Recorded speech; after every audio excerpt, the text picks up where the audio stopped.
Can you talk us through some of the decisions you've had to make with this squad? A few challenges to deal with, but I guess that also throws up a few opportunities along the way. Yeah, I think so. I think I touched on it before, the championships in the summer, that maybe we'd freshen a little bit going into this campaign, just to have a look at one or two different players, try and give ourselves a deeper pool of talent. And that's the way it is. Obviously got some players still not with clubs. Liam Cooper and Stuart Armstrong spring to mind. We hope they'll get fixed up sometime this week. Still lots of injuries to deal with, which is an issue, but also an opportunity for other people. I think Ryan Gauld's name sort of catches people's eye because he's been spoken about for so long. He's always been the one player that supporters have kind of spoken in fond tones about, and successive managers haven't turned to him. Why have you included him this time round? He was in our thoughts before the tournament. He's obviously chosen a different path in his career. Left Scotland as a very young man. On a roundabout journey, ended up in Vancouver, where he's been one of the best players, one of the most valuable players. He's a creative player. He's slightly different to the type of player that we've got. It'll be nice to have a look at him up close and personal. John Souttar is back, ever present for Rangers so far this season. How impressed have you been with the way he's responded to the disappointment of missing out on the Euros? Certainly not surprised, because I know John as a character, strong personality, obviously came back from really significant injuries. It's great to see him playing regularly with Rangers and playing as well as he's playing, so yeah, he deserves his place in the squad. You mentioned about freshening it up. Was it important to keep some of the boys who got added to the group for the summer involved, and also to give Ben Doak another chance to show you what he could do, given he was unfortunately unable to go to Germany? Yeah, I think so. I think when you bring someone into the camp, it's important that you show a little bit of faith in them over a period of time, and then you can assess them better. You have more time to work with them, and hopefully they all start to get minutes on the pitch and show what they can do for their country. It's the first time we've had a chance to speak to you with a bit of distance between the tournament and yourself. What are your reflections? What lessons have you learnt? It's the same as everyone else. Everyone's disappointed that we didn't achieve what we wanted to achieve in the tournament. I think the biggest thing is you have to learn in football to move on. It's most important. The last time we had a disappointment that was beyond this level would have been when we failed to get to the World Cup. We went away, we reset, we came back, and we managed to qualify for the Nations League A section. So we responded well. The last qualifying campaign for the Euro 24 was probably one of our best, and that's what we have to do again. I think having had such a last one, which in terms of the qualification campaign was so impressive, you then couldn't replicate maybe some of that form and energy and intensity in the tournament. How do you do that? In terms of replicating how well you played in qualifying in the tournament proper, because that's maybe where the criticism comes, I guess. There's always going to be criticism when you don't achieve your targets, so if all the criticism comes to me, that's fine, I can take it. I think you have to look at the build up to the tournament wasn't smooth. We lost a lot of players injured, even from in camp we lost a lot of players. And I think what we've shown is that if we're missing one or two key players, then we're not as strong a side as we would be with those players in the team. It obviously affords the chance, Steve, to reflect, a nation reflecting on what happened in the summer, you reflecting the players. Was there ever a time where you thought perhaps it's time to move on, for you personally? No. What was the catalyst then for you staying on to see this through? My contract.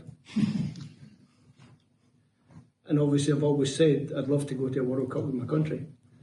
I've got a group of players that are determined to go to a World Cup with their country, and some of them will be their last chance. Will certainly be my last chance. So there's your motivation there. The country, many people that we spoke to, really deflated, as you understand, some quite angry about what happened in the summer. Yeah, but how many people did you speak to? Quite a few. Yeah, but name quite a few. How many? You understand. 20. You understand 10. the mood of a nation was pretty flat after it. We're all pretty flat. Yeah, no, absolutely, and I did say that. I wonder what you can offer up as an explanation, other than perhaps the injuries, as to what went wrong. There's lots of little things that they're going to make in a team in a tournament. It wasn't our tournament. It didn't follow our way, and you end up with a disappointment. There's too many little things that didn't come together. Does there have to be, talk about reflecting, does there have to be a change in approach in terms of the long term, look at coaching, looking at bringing young players through. We've obviously had a report looking at the lack of young players coming through. We need to take time to maybe change direction in how we're bringing young players through and how we're coaching the current players. I think when there's a failure at the top level, everybody tends to look down the way. Obviously, this report's come out recently that highlights that there are some areas where we can improve. We have to look to improve. It's all very well writing reports and doing reports. You have to act on those reports. Now, do we need to change something? Yes, we do. But all the clubs now have to sit down, all the people that are paid to do that job have to sit down together. They have to come up with a way that might change. We certainly have to try something a little bit different. But it takes everybody to agree and then move forward, and hopefully they can. I think we do need to improve on the debt I've just spoken about earlier, about trying to get a bigger pool of talent. Now, we're not the biggest country, so we don't have lots of people. We're not England. We can't leave quality players behind. But what we shouldn't be doing is, when we lose 2 or 3 players in a key position, or 2 players in a key position if you take right back, for example, and then you're looking and saying under that, where's the next one, where's the next one? Going across the whole board, we need to have better players behind. So if the pool of talent can go from, I think, I've named 24 there, you probably need about 44 where you're picking players from, 44, 45. That gives you the chance, when you do have injuries and you do have problems with players maybe not being selected at their clubs, that you have a better depth of talent. That's what we need to get. Given that then, last one from me, because expectations were so high for obvious reasons given the performances in the qualifying, was it then a reality check, or do we have to manage it? The first one on the expectation one is, you can take it 2 ways, but for me I take it as a compliment, because it means that myself, my staff and the players have done a really good job to raise the expectation. When I took the job, it was over 20 years since we've been at a tournament. We've now been at 2 out of the last 3. So we must have done something right. So you raise that expectation. If the expectation now is you have to qualify for the tournament and you have to come out the group stage, then that's what we'll try and do in the next tournament in 2026. Steve, following Callum's decision to retire, did you feel it necessary to speak to any other players to make sure they're not of the same thinking?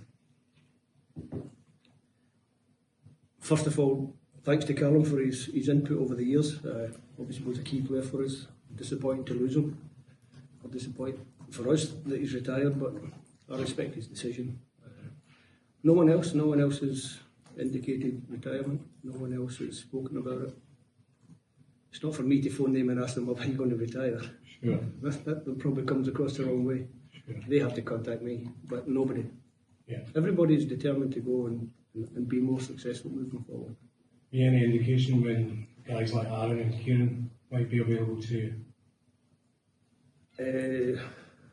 Not in the short term, for sure. Both longer term. Steve, at the Euros after the Hungary game, you're fairly critical of their appointment over an Argentinian official. Do you have any regrets over those comments?